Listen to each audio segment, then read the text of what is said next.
Tidak ada ombak malam itu, tidak ada angin. Laut terlalu diam seperti menahan napas.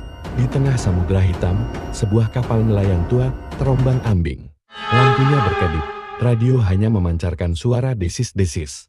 Seperti bisikan. Lalu sesuatu mengetuk dari bawah kapal.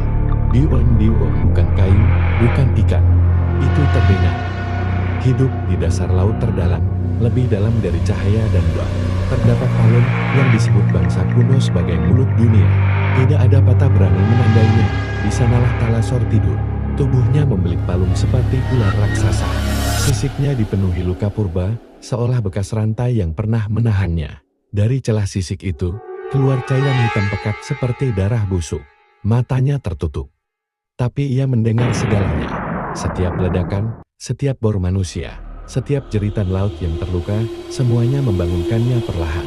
Para penyelam melaporkan hal aneh sebelum menghilang. Mereka mendengar suara dari dalam helm turun. Aku lapar. Satu tim penyelam ditemukan kembali. Tanpa mata, wajahnya membeku dalam ekspresi ketakutan mutlak. Paru-parunya berisi air laut hitam yang bergerak sendiri, seolah laut masuk dan tidak mau keluar. Malam itu, bulan menghilang di balik awan hitam. Laut mulai berputar pelan, seperti pusaran raksasa. Di palung, mata biru pucat itu terbuka. Air di sekitarnya mendidih tidak panas, tapi membunuh. Makhluk laut purba lain bangun dan saling memangsa dalam kepanikan. Talasor bergerak saat tubuhnya menggesek dasar laut. Gunung bawah laut retak. Reruntuhan purba terlepas, memperlihatkan tulang-tulang raksasa dari monster yang gagal melawannya di masa lalu.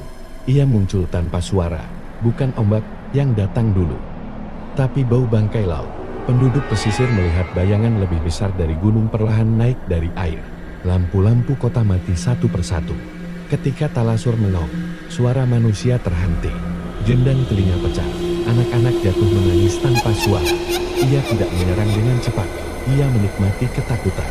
Cakarnya menekan daratan dan menariknya kembali ke laut bersama rumah, jalan, dan orang-orang yang masih hidup. Militer menyerang, laut menyerang api rudal. Talasor hanya membuka mulutnya.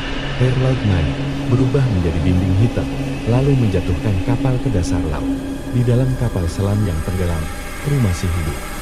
Selama 7 menit penuh, mendengar suara sesuatu menggesek lambung kapal dari luar. Pelan sengaja. Catatan kuno yang akhirnya ditemukan hanya berisi satu kalimat, Talasor bukan monster. Ia adalah jawaban laut atas dosa manusia. Ia tidak bisa dibunuh. Dia hanya akan berhenti. Setelah laut puas, fajar datang, Talasor tenggelam kembali.